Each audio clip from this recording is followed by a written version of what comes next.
स्वाध्याय इयत्ता 10वी विषय राज्यशास्त्र पाठ 3 राजकीय पक्ष।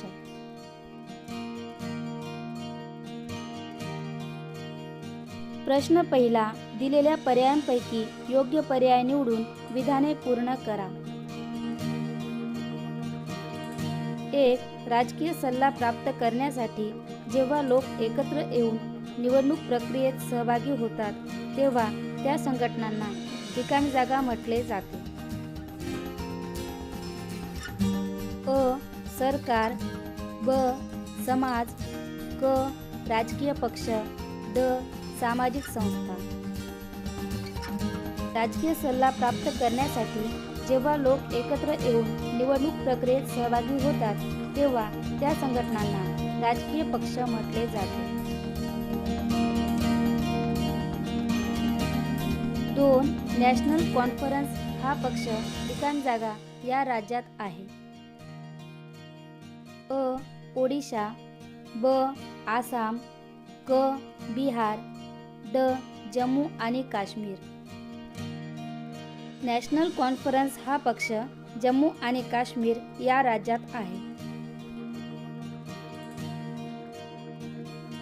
3. जस्टिस पार्टी या ब्राह्मणेतर चळवळीचे रूपांतर रिकामी जागा या राजकीय पक्षात झाले। अ. आसाम गण परिषद, ब. शिवसेना, क. द्रविड मुनेत्र कळघम, ड. जम्मू आणि Kashmir national conference. Justice party या ब्राह्मणेतर चळवळीचे रूपांतर द्रविड मुनेत्र कळघम या राजकीय पक्षात झाले।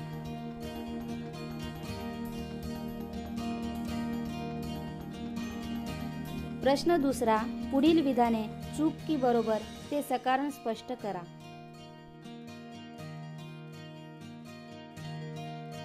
1. राजकीय पक्ष शासन व जनता यांच्यातील दुवा म्हणून काम करतात। हे विधान बरोबर आहे, कारण राजकीय पक्ष जनतेच्या मागण्या आणि गाऱ्हाणे शासनापर्यंत पोहोचवण्याचे कार्य करतात। शासन पक्षामार्फत आपल्या धोरणांची, योजनांची माहिती जनतेपर्यंत पोहोचवून त्यांचा या कार्यक्रमांना पाठिंबा मिळवतात। या धोरणांवरील जनतेच्या प्रतिक्रिया सरकारला सांगण्याचे कामही राजकीय पक्षच करतात। अशा रीतीने राजकीय पक्ष शासन व जनता यांच्यातील दुवा म्हणून काम करतात। 2. राजकीय पक्ष या सामाजिक संघटनाच असतात। हे विधान बरोबर आहे, कारण समाजातील काही व्यक्ती एकत्र येऊन राजकीय पक्ष स्थापन करतात, म्हणजेच राजकीय पक्ष हे समाजाचेच अविभाज्य घटक असतात। जनतेच्या समस्या सोडवण्याचा प्रयत्न राजकीय पक्ष करीत असतात। त्या समाजाची भूमिका, विचारसरणी घेऊन राजकीय पक्ष समाजात कार्य करीत असतात, म्हणून राजकीय पक्ष हे एक प्रकारे सामाजिक संघटनाच असतात। 3. आघाडी शासनातून अस्थिरता निर्माण होते। हे विधान चूक आहे, कारण 1989च्या निवडणुकीनंतर कोणत्याही पक्षाला बहुमत न मिळाल्याने आघाडी सरकारे केंद्रात व राज्यात अधिकारावर आली। पक्षांचा आपापला कार्यक्रम बाजूस ठेवून समान कार्यक्रमावर, भूमिकेवर एकत्र येऊन हे पक्ष सरकार चालवू लागले।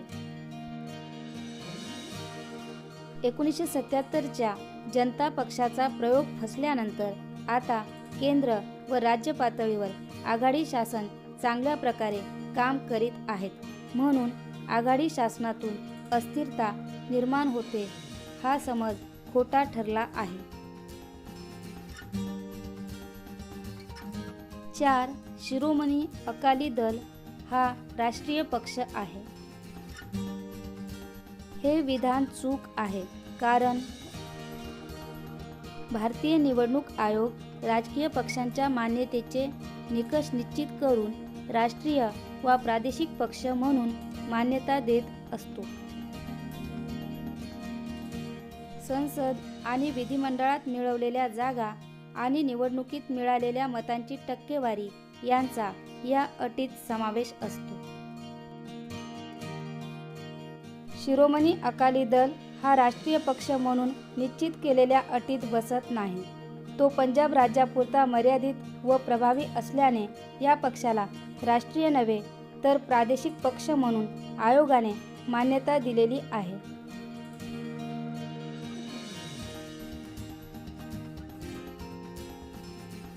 प्रश्न 3. पुढील संकल्पना स्पष्ट करा.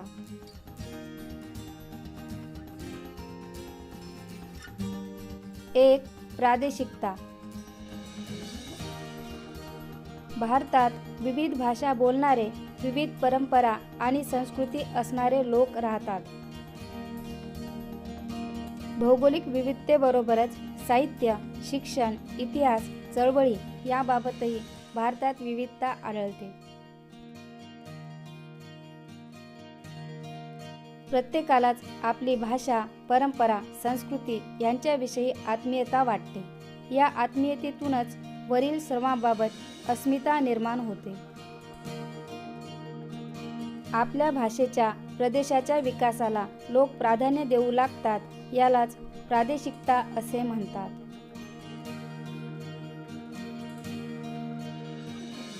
दोन. राष्ट्रीय पक्ष. राष्ट्रीय पातळीवर कार्यरत असणाऱ्या पक्षांना राष्ट्रीय पक्ष असे म्हणतात. राष्ट्रीय पक्ष म्हणून मान्यता मिळण्यासाठी निवडणूक आयोगाने पुढील निकष ठरवले आहेत. किमान 4 राज्यांमध्ये शेवटच्या लोकसभा निवडणुकीत किंवा विधानसभेच्या निवडणुकीत किमान 6% मत मिळणे आवश्यक किंवा किमान 4 सभासद लोकसभेत निवडून येणे आवश्यक आहे किंवा आधीच्या लोकसभेच्या निवडणुकीत किमान 3 राज्यांमध्ये मिळून लोकसभेच्या एकूण जागांपैकी 2% जागा निवडून येणे आवश्यक किंवा किमान 4 राज्यांमध्ये राज्य पातळीवरील पक्ष म्हणून मान्यता मिळणे आवश्यक आहे.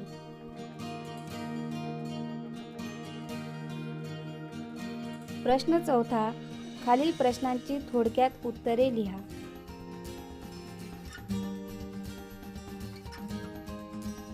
1.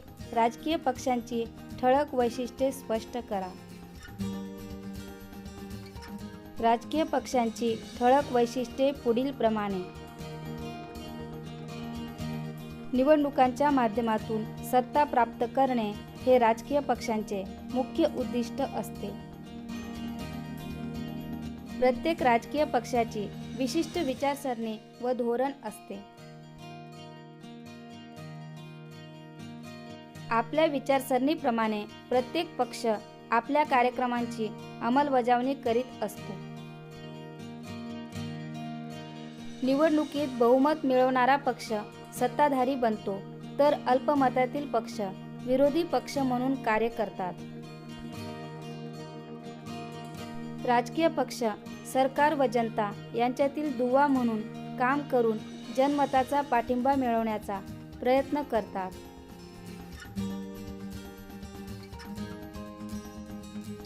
दोन. भारतातील पक्ष पद्धतीच्या स्वरूपात काय बदल झाला आहे? भारतातील पक्ष पद्धतीच्या स्वरूपात पुढील बदल झाले. स्वातंत्र्योत्तर काळात केंद्रात व राज्यात काँग्रेस हा एकच प्रबळ पक्ष होता. 1977 साली सर्व महत्त्वाचे विरोधी पक्ष एकत्र येऊन त्यांनी काँग्रेसला आव्हान देऊन पराभूत केले. त्यामुळे एक प्रबळ पक्ष पद्धतीऐवजी द्विपक्ष पद्धतीला महत्त्व आले. 1989च्या लोकसभेच्या निवडणुकीनंतर एकाच पक्षाचे सरकार ही बाब संपुष्टात येऊन आघाडी सरकारे अधिकारावर आली. प्रादेशिक पक्षांना केंद्रात महत्त्व येऊन आघाडी सरकारे स्थिरावली.